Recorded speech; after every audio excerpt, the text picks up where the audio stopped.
We're now a month into the NBA season, and in this time, we've been able to watch the rookie class get their feet wet with their first taste of real NBA action. It's always going to be a difficult adjustment for young players to get acclimated to the pace of play and physicality of the league, and every rookie comes in with a different set of expectations placed on them, so after a month, we're starting to get a decent idea of how they are faring. In this video specifically, we will be going through the top 10 selections from this year's draft, and we'll be grading them based on how they have been performing in their roles compared to the expectations that they entered the NBA with.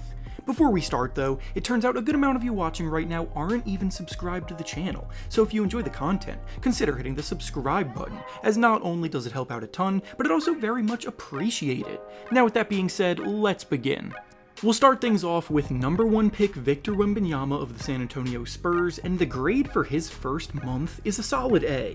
It's not an A+, but it's just about as good as you could have realistically hoped for from him through 1 month in the league. Wembanyama's skill set as a unicorn, shot-creating, 7'4" stretch big is truly one of a kind, but you were lying to yourself if you expected utter dominance on a nightly basis from the jump with him. He's still a teenager after all, so even though he has definitely been experiencing a lot of the typical rookie inconsistencies, we've also definitely seen the flashes of brilliance that we expected from him as a prospect. He's putting up about 19 points and 9 rebounds per game while blocking the 3rd most shots in the league already, establishing himself as a terror to opposing drivers in the paint so far. His shot selection does need some work, and his 3-point shooting isn't quite that reliable yet, falling at just 27%, but overall, he's been a sensation with an incredibly bright future ahead of him. Next up is the 2nd pick Brandon Miller of the Charlotte Hornets, and his first month grade is a B+. Miller has done an excellent job silencing the doubters that didn't think he should have been taken this high coming in, and immediately providing a positive impact on the wing. After just 5 games, he won the team's starting small forward job. He's played very good defense on the team in desperate need of defensive help. His chemistry with point guard LaMelo Ball has already been on display, with the two linking up on cuts and slashes to the basket regularly, and even while he's had a hot and cold stretches shooting the ball, he's shown that he can heat up and make defenses pay out there. Averaging about 14 points, shooting 46% from the field, he's definitely passing the eye test as a solid two-way wing in the making. Up next is 3rd pick Scoot Henderson of the Portland Trail Blazers, who unfortunately gets a first month grade of an F. Henderson has easily been the biggest disappointment of this year's rookie class so far through the first month, because he just has not looked good at all. Now, it does need to be said that he's only played in 6 games so far because he suffered an ankle injury that has held him out for a few weeks, but in those 6 games that he played in, he has not been able to get anything going. He's averaging just 8 points and 5 assists per game, shooting the ball 32% from the field, and a disastrous 8% from 3. Now, obviously, the sample size is still incredibly small, and he still has a long career ahead of him, but for the sake of today's video, he hasn't earned a better grade. Rookie guards historically always struggle, so by no means should anybody be giving up on him. It just hasn't been an ideal start for him. Next is 4th pick Assar Thompson of the Houston Rockets, and the grade for his first month is also an F. That's right, back-to-back picks in the top 5 have had very rocky starts to their careers, but also like Henderson, Thompson has dealt with a similar ankle injury that has held him out of most of the season to this point. Thompson has played in just 4 games so far, and in those 4 games, he was coming off of the bench not necessarily getting a ton of usage, averaging just 6 points per game, and he too was not able to get his jumper to fall all that well in those few games.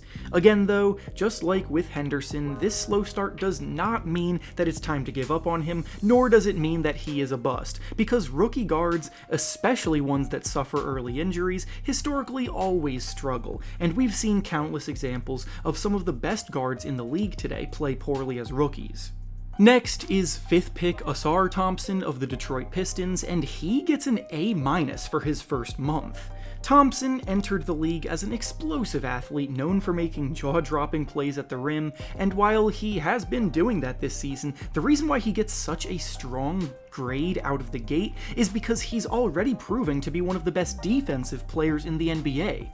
Assar has been causing havoc on that end every night as someone who, as a wing player, ranks in the top 10 of the NBA in blocks per game, with all 9 of the other players around him in the top 10 being centers. He's doing that while also snatching over 1 steal per game as well. He's an outstanding rebounder for a wing player, reeling in about 10 rebounds per game. His defensive IQ and instincts on that end of the floor really are top-notch, knowing where to be and capably hounding opposing ball handlers, and offensively, he's coming along nicely as a slashing scorer.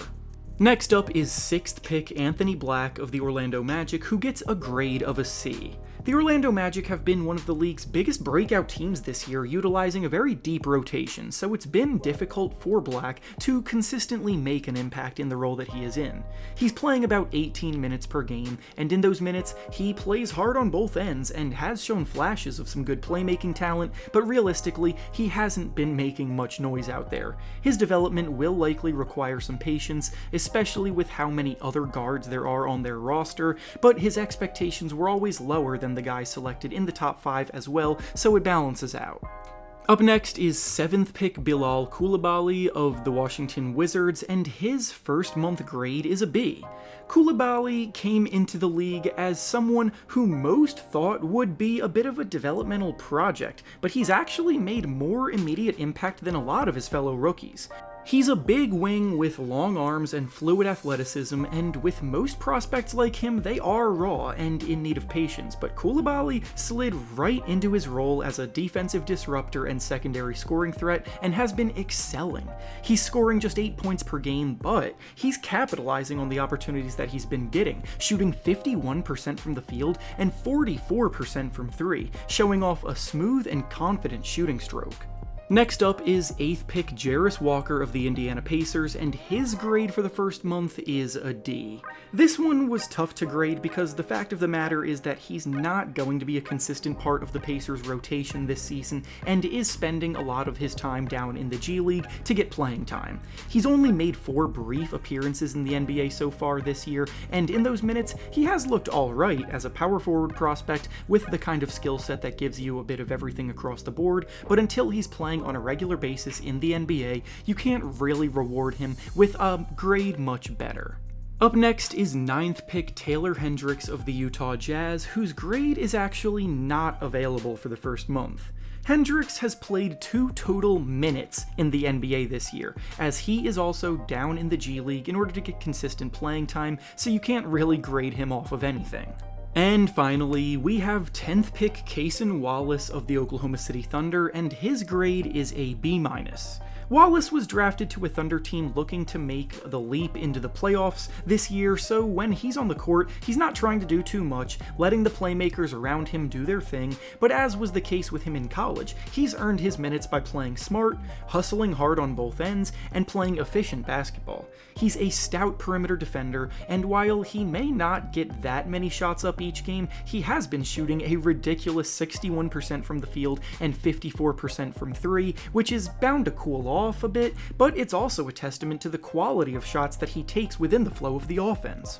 And with that being said, that's all I have for you today. Make sure to like the video, subscribe to the channel, and comment down below what you have thought about these rookies so far in their young careers. Thanks for watching, and I'll see you all next time.